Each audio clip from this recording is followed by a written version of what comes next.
क्या रे बिडू, क्या हालचाल।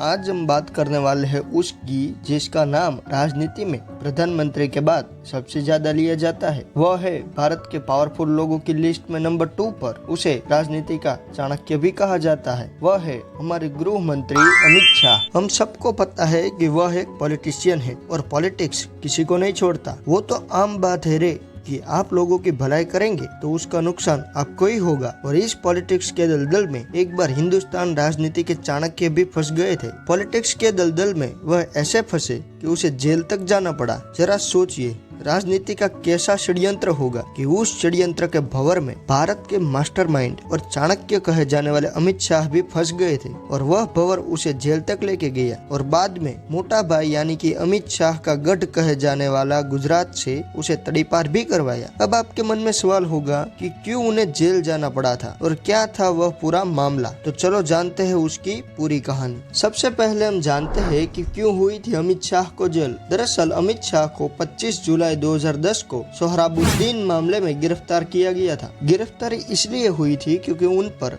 हत्या, जबरन वसूली और अन्य आरोपों के साथ साथ किडनैपिंग का भी इल्जाम लगा था। आपको बता दें कि इस गिरफ्तारी के ठीक 5 साल पहले 2005 में गुजरात में हुए एक एनकाउंटर में 3 आतंकवादियों को मार दिया गया था और कहा जाता है कि इस एनकाउंटर के पीछे अमित शाह का हाथ है। और इस एनकाउंटर की जांच कर रही सीबीआई ने इसे फर्जी एनकाउंटर बताया था और अमित शाह पर पैसे लेकर यह एनकाउंटर करवाने का गंभीर आरोप भी लगाया था। नरेंद्र मोदी और अमित शाह का पहले से और आज भी गुजरात में डंका बजता है। ये भी वही दौर था जब मोदी और शाह गुजरात में डंके पे डंका बजा रहे थे। उस वक्त अमित शाह गुजरात के होम मिनिस्टर पद के प्रमुख दावेदार में से एक थे, लेकिन गिरफ्तारी से उसके राजनीतिक करियर को चोट भी पहुंची। इस गिरफ्तारी के बाद अमित शाह ने जमानत के लिए आवेदन किया। तब सीबीआई ने कहा कि वह अपने राजनीतिक शक्ति का इस्तेमाल न्याय को रोकने के लिए करेंगे। हालांकि गुजरात हाई कोर्ट ने उनकी गिरफ्तारी के 3 महीने बाद 29 अक्टूबर 2010 को उन्हें जमानत दे दी, लेकिन उन्हें गुजरात में प्रवेश निषेध कर दिया। अगर हमारी भाषा में सीधा सीधा बोले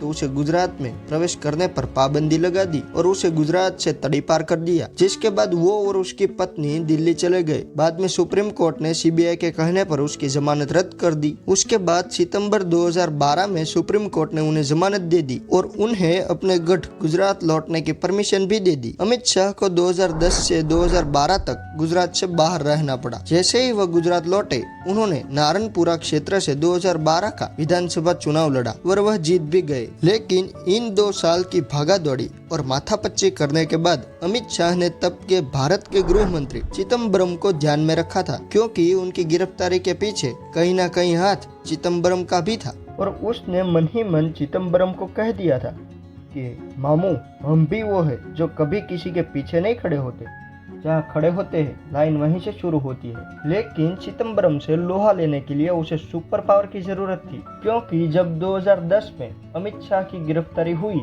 तब वह गुजरात के गृह मंत्री थे और चिदम्बरम भारत के गृह मंत्री थे। लेकिन शाह भी ठहरा जिद्दी। उसने पूरे देश में मोदी के नाम का ऐसा बुलडोजर चलाया।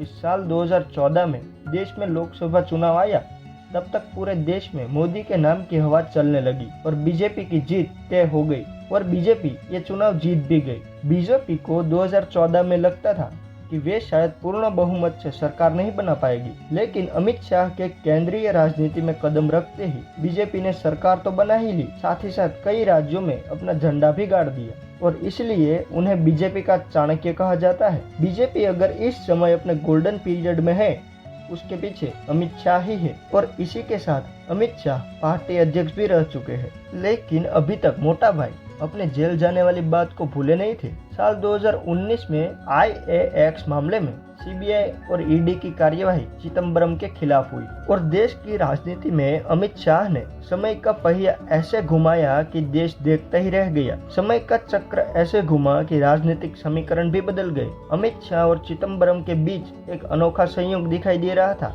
जब अमित शाह एनकाउंटर मामले में तड़ीपार हुए थे तब चिदम्बरम गृह मंत्री थे। अब जब चिदम्बरम गिरफ्तार हो गए तब अमित शाह गृह मंत्री है। कांग्रेस के नेता पी चिदम्बरम गिरफ्तार भी हुए और दिल्ली हाईकोर्ट ने उन्हें एंटीसिपेटरी बेल देने से इनकार कर दिया, जिसके बाद वह सुप्रीम कोर्ट की तरफ गए। केंद्र में डॉक्टर मनमोहन सिंह की सरकार के समय साल 2008 में मुंबई में जब आतंकवादी हमला हुआ था, तब तत्कालीन गृह मंत्री शिवराज पाटिल के काम करने के तरीके पर सवाल उठाए गए थे। इसके चलते पी चिदम्बरम को नवंबर 2008 में गृह मंत्री बनाया गया था। बाद में साल 2009 में इलेक्शन के बाद उन्हें फिर गृह मंत्री बनाए गए। चिदम्बरम का कार्यकाल 30 नवंबर 2008 से 31 जुलाई 2012 तक का था और इसी दौरान साल 2010 में अमित शाह को फर्जी एनकाउंटर के नाम पर पकड़ा गया था। लंबी कानूनी लड़ाई के बाद 30 दिसंबर 2014 को सीबीआई कोर्ट ने अमित शाह को इस मामले से डिस्चार्ज कर दिया। लोकसभा चुनाव 2019 में मोदी सरकार में उन्हें केंद्रीय गृह मंत्री भी बनाया गया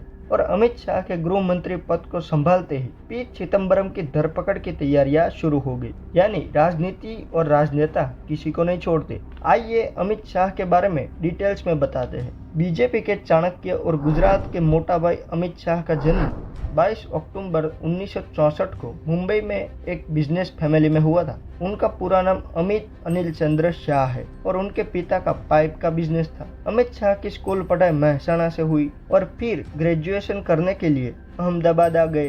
ग्रेजुएशन के बाद उन्होंने फैमिली बिजनेस संभाला और उसके साथ उन्होंने कोऑपरेटिव बैंक में स्टॉक ब्रोकर के तौर पर काम भी किया। 1983 में एबीवीपी में जुड़ने के बाद अमित शाह की राजनीति में एंट्री हुई। 3 साल तक एबीवीपी में काम करने के बाद शाह साल 1986 में बीजेपी में शामिल हुए। अपने काम के कारण शाह को बीजेपी में कई बड़े पद की जिम्मेदारी भी दी गई। साल 1995 से पहले कांग्रेस ही गुजरात में बड़ी पार्टी थी, लेकिन मोदी और शाह की जोड़ी ने मिलकर 1995 में पहली बार बीजेपी की सरकार बनाई। उस समय केशुभाई पटेल मुख्यमंत्री बने। इसके बाद मोदी और शाह ने गुजरात में कांग्रेस को खत्म करने के लिए रणनीति बनाई। दोनों ने हर गांव में प्रभावशाली नेता ढूंढा और बीजेपी में शामिल किया। उस टाइम से कांग्रेस अब तक गुजरात में वापसी नहीं कर पाई है। इसके बाद 1997 में अमित शाह ने पहली बार सरखेज विधानसभा उपचुनाव लड़ा और जीत भी गए और फिर अमित शाह ने ऐसी रफ्तार पकड़ी कि आज देश के पावरफुल इंसानों में शामिल है।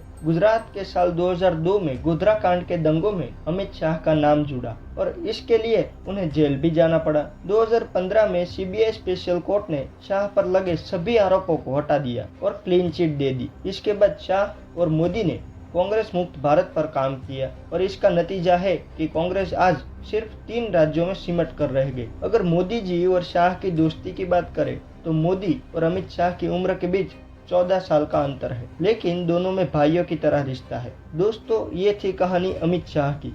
आपको आगे कैसी कहानी चाहिए कमेंट में जरूर बताएं। मिलते हैं फिर अगले वीडियो में, तब तक इस RR भाई का आपको बाय बाय।